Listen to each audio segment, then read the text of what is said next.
Саламатсыздарбы, ардактуу катталуучулар. Бүгүн сковорода жана казан тазалайм. Карарып кеткен экен, ичи сырты отко кактадым.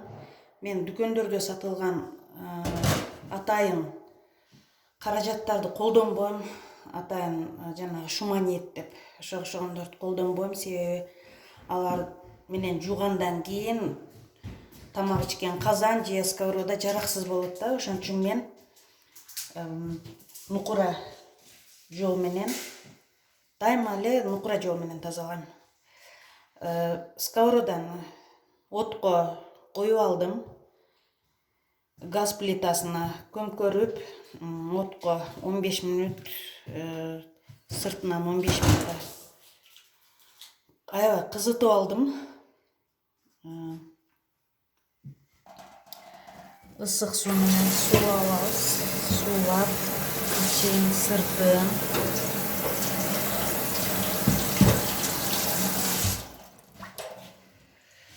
Сыртынан баштайлы, дегенде ичинен баштайлы. Ичине азыр соданы, кадимки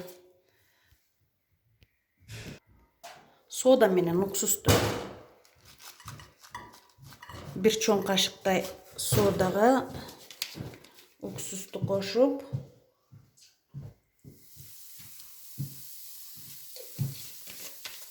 тазалай баштайбыз.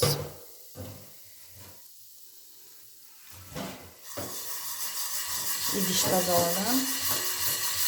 Зым менен бир сыйга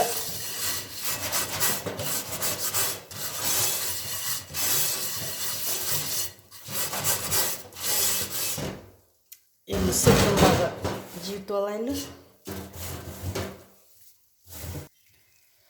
Мына эми тазалай баштайбыз.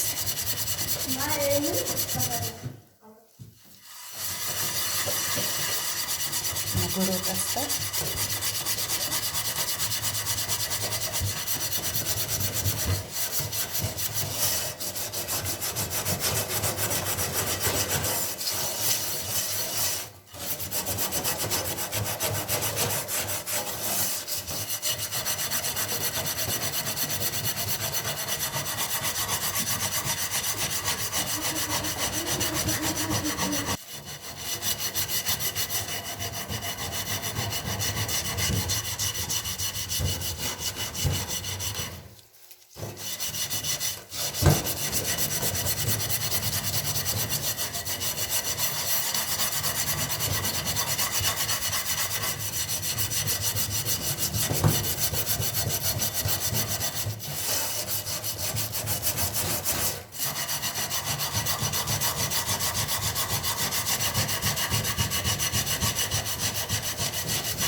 Сковородамызды кете баштады. Негизи отко көбүрөөк коюш керек экен. Отко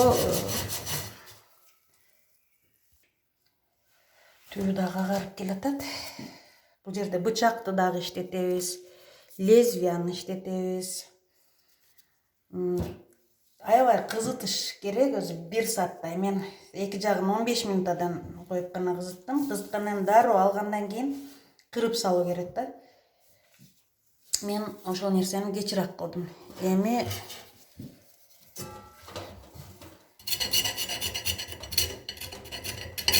бычак, лезвия иштеттим. Мына эми түбү бир аз агарды. Шекелерин тазалайм.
агарып баратат.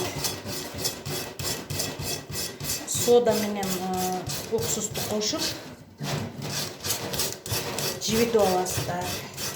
Көбүрөөк жибитесиздер биринчи, экинчи дагы 2 сыйра жибитип 15-20 минутада жибитип турсаңыздар жакшы келет.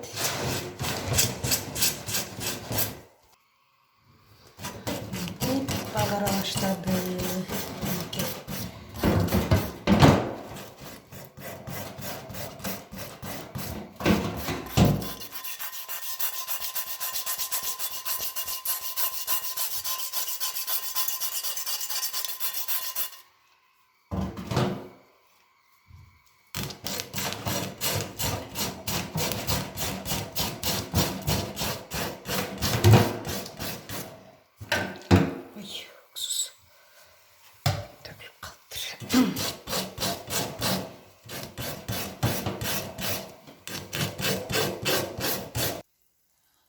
Көрдүңүздөр, ичи кыйла агарды. Эми дагы бир сыйра жибитип коебуз.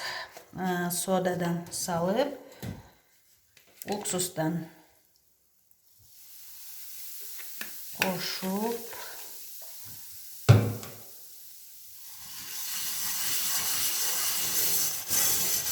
10 минутта, 15 минуттага коюп коебуз.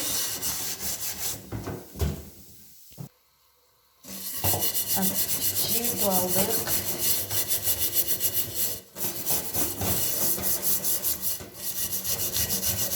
Жибитип алгандан кийин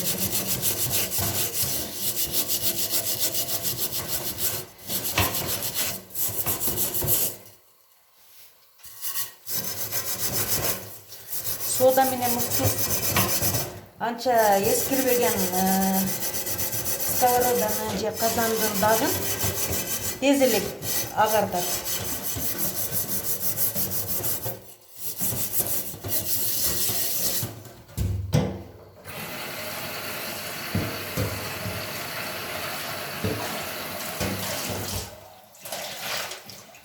Мынакей көрдүңүздөр, бул сковородкан дагы аябай эле эскирип кетти эле. Ошентсе дагы кыйла агарды. Эми сыртына кезек келди. Сыртындагы уксус менен уксуска содага уксус кошуп жибитип алган элем. Эми дагы бир сыйра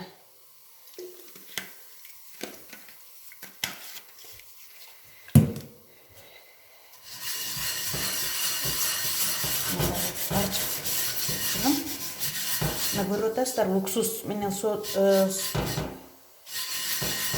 менен уксус аралашканда мындай реакция жүрүп, андагы агартат.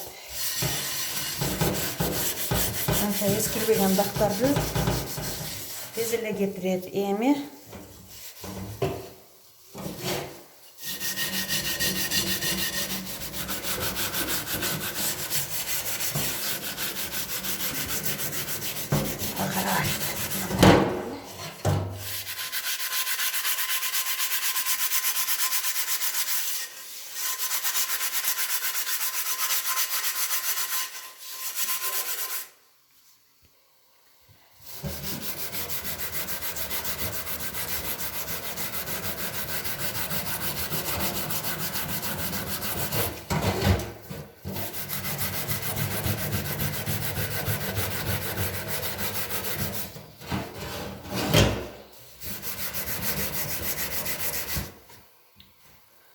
содадан